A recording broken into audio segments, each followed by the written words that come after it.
Ward 15ના વિસ્તારમાં આવેલ વિવિધ વરસાદી કાંસોની સફાઈ કામગીરી હાથ ધરાઈ છે।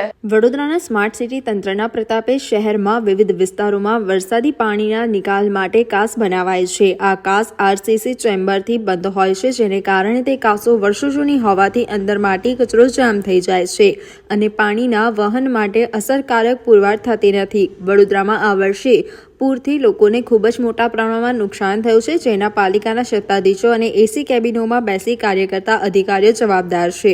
વરસાદી કાંસ પર આરસીસી ચણતરથી કાંસની યોગ્ય સફાઈ થતી નથી, તે માટે યોગ્ય આયોજન થતા નથી। પરિણામે સ્લેબ તોડી સફાઈ કરવી પડતી હોય છે તો ક્યાંક વરસાદી કાંસોમાં ગટરનું જોડાણ પણ થયાનું સામે આવતું હોય છે। હાલ તો વોર્ડ 15ના જાગૃત કાઉન્સિલર આશિષ જોશીની રજૂઆતો બાદ વોર્ડ 15ના વિસ્તારમાં આવેલ વરસાદી કાંસોની સફાઈ કામગીરી હાથ ધરાઈ છે, જેના ટ્રેક્ટરો ભરી માટી કચરો નીકાળ્યા અંગે આશિષ જોશીએ જણાવ્યું। સાથે જ તેમણે વડોદરા શહેરમાં પૂર ન આવે તેવી કામગીરી માટે પ્રી મોન્સૂન શબ્દ હટાવી બારેમાસ આ કાંસોની સાફ સફાઈની કામગીરી થવી જોઈએ તેવી પણ મ્યુનિસિપલ કમિશનરને રજૂઆત કરી હોવાનું જણાવ્યું હતું। સાથે જ હાલમાં વોર્ડ 15 વિસ્તારમાં થઈ રહેલ કાંસોની સફાઈ તેમજ જૂની વ્યવસ્થાને સ્થાને નવીન વ્યવસ્થા થઈ રહી છે તે સંદર્ભે માહિતી આપી હતી।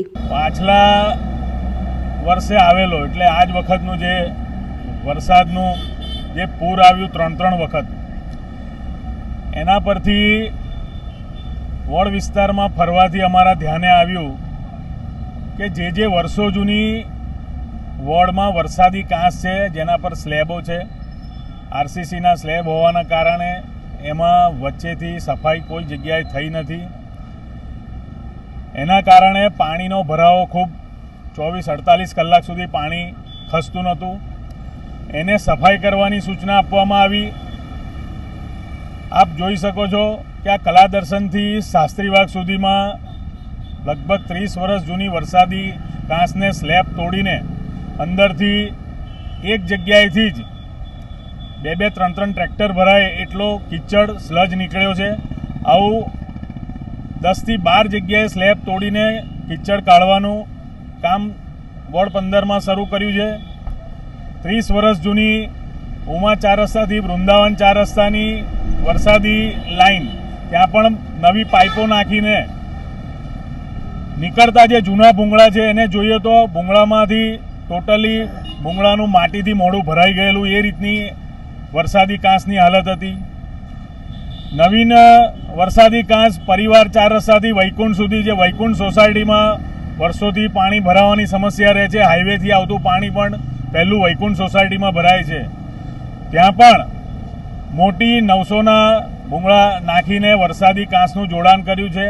એટલે વોર્ડ વિસ્તારમાં જે સૌથી વર્ષો જૂની કાંસો છે એને હયાત ભૂંગળાને કાઢીને નવીન કાંસો નાખવાનું અને જે જૂના સ્લેબ છે એને તોડીને એમાંથી સફાઈની કામગીરી શરૂ કરી છે।